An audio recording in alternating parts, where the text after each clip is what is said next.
দেখুন, রেলমন্ত্রীর সাথে কথা বলাটাও আমার কাছে অত্যন্ত আনন্দের। আমি এসেছিলাম একটি সেমিনারে যোগ দিতে। আমি ওনার কাছে অ্যাপয়েন্টমেন্ট চেয়েছিলাম, দিয়েছি। মূলত আমার বিষয় ছিল উত্তরবঙ্গের রেল উন্নয়ন নিয়ে। সেক্ষেত্রে প্রথম যেটা আমি ওনার কাছে অনুরোধ করেছি, আমাদের Alipurduar, Cooch Behar, Jalpaiguri, Siliguri, as a whole Darjeeling এবং উত্তর দিনাজপুর, তার জন্য একটা নৈশকালীন ট্রেন, অর্থাৎ রাত্রি 10টা সাড়ে 10টার দিকে এনজেপি স্টেশন থেকে এই ট্রেনটি আমি চেয়েছি। কারণ প্রায় 1-1.5 কোটি পপুলেশন, রাত্রে কোনো সুবিধে কলকাতায় যাবার থাকে না, আর বাসের ভাড়া প্রচুর, মানুষ সেটা অ্যাফোর্ড করতে পারে না। উনি সহমত পোষণ করেছেন, এ ব্যাপারে প্রয়োজনীয় নির্দেশ দিয়েছেন। দ্বিতীয়, আমি যেটা ওনার কাছে অনুরোধ করেছি যে এনজিপি কে সামনে রেখে একটি ডিভিশন আমাদের এনএফ রেলওয়ে করা হোক।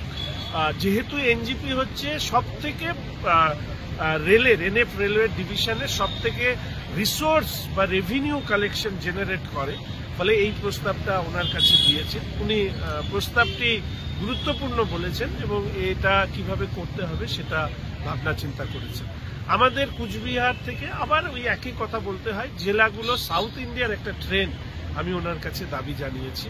সেটা যেহেতু পেশেন্ট ফ্লো এত, এবং আমি একজন জনপ্রতিনিধি হিসাবে প্রতিনিয়ত আমার কাছে এই কোটার জন্য আসেন যে পেশেন্টের পাশে দাঁড়ানো, সেটা আমি বলেছি একটা ট্রেন যদি দিয়ে দেওয়া হয়, আমার মনে হয় না যাত্রীর অভাব হবে। ফলে সেই ব্যাপারটা ওনাকে দেখবার অনুরোধ করেছি।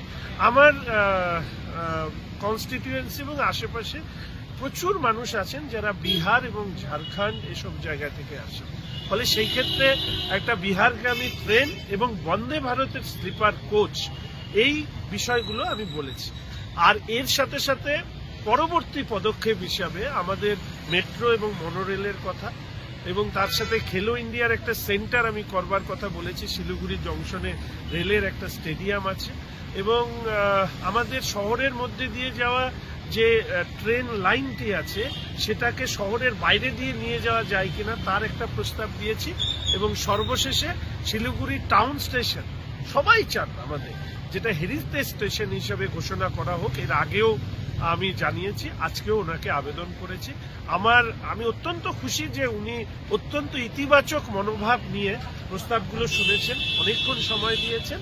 হোপফুলি আমরা উত্তরবঙ্গের জন্য আমাদের মাননীয় রেলমন্ত্রীর কাছ থেকে এবছরের রেল বাজেটে ভালো কিছু পেতে পারি, এবং আমি আশা রাখি মাননীয় নরেন্দ্র মোদীর নির্দেশ অনুযায়ী, তার নির্দেশক্রমে আমরা এবারে রেল বাজেটে উত্তরবঙ্গ ভালো কিছু পেতে পারি।